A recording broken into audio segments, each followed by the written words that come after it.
What's the brain filling in?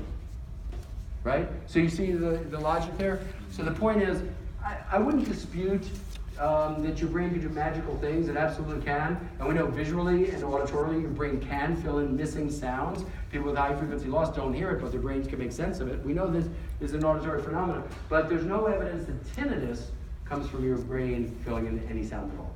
Okay, so keep that in the back of your mind. Here's another one. There's another myth. This one is from TRT, and again, no disrespect to Pavel Jastrow, because I think he's genius. The stuff he came up with 25 years ago was the basis of how we all started researching tinnitus. But in his work, he says, the limbic system might be responsible for tinnitus. How many people have heard that? About a third of you. Okay, so this is the thing. When you look at the American Medical Association, Dr. Lever is a neurologist, and in 2011, they published this peer-reviewed paper saying empirical evidence of the limbic system involvement in tinnitus is sparse. The exact nature of limbic system involvement in tinnitus, if any, has yet to be elucidated. So what that means is the physicians, the neurologists involved with tinnitus, they don't buy this. It doesn't mean it's not true, but there's no evidence. And when there's no evidence, we have to say, okay, we don't know. So this is interesting. So we have a lot of myths. One of the other myths is, your tinnitus patients are crazy. Well, your tinnitus patients have a lot going on, and about half of them have comorbid psychological conditions that would best be addressed by somebody other than us, because we're not that kind of a counselor. Fagels in 2014 in Seminars, which is peer-reviewed, published this. Additional findings confirm half of all patients with tinnitus suffer from comorbid psychological injury, such as PTSD or psychological illness, depression, anxiety, and obsessive compulsive disorders. So that's pretty high. Now that's one author. Here's another one. Steve Benton, December 2016. Mental health status and perceived tinnitus severity. He looked at 323 vets at the VA in Atlanta. 61% were diagnosed with at least one mental health disorder.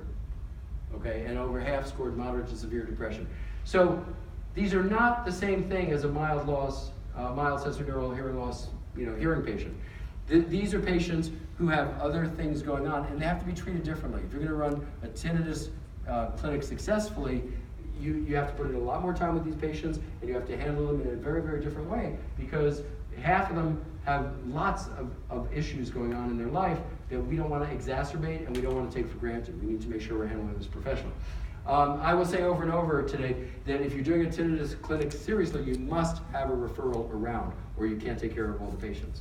And to dismiss a patient because you can't take care of them is inappropriate. If you can't take care of them, there should be somebody else who you can hand them off to. That's how we do it in medicine. That's how we should do it in hearing aid dispensing. That's how we do it in audiology. We don't just leave somebody high and dry because we're not capable of helping them. Okay? If we took them in as a patient, they're our responsibility. That's an ethical decision, but I think it's pretty sound. So here's the thing. If I told you it's not your brain filling in sound, if I told you it's not the limbic system, what the heck is it? Because you got 50 million people walking around with it, right? So what do you think, what causes tinnitus? Don't tell me hearing loss, because we know that those two are correlated 80% of the time, but one doesn't cause the other. There are lots of people with sensorineural hearing loss who don't have any tinnitus. So the one, if it caused it, it would cause it in all of them. Medication. Medication is huge.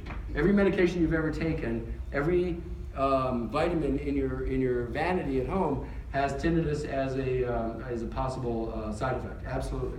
And ototoxic meds, aminoglycosides, diuretics, those sorts of things can really exacerbate your tinnitus.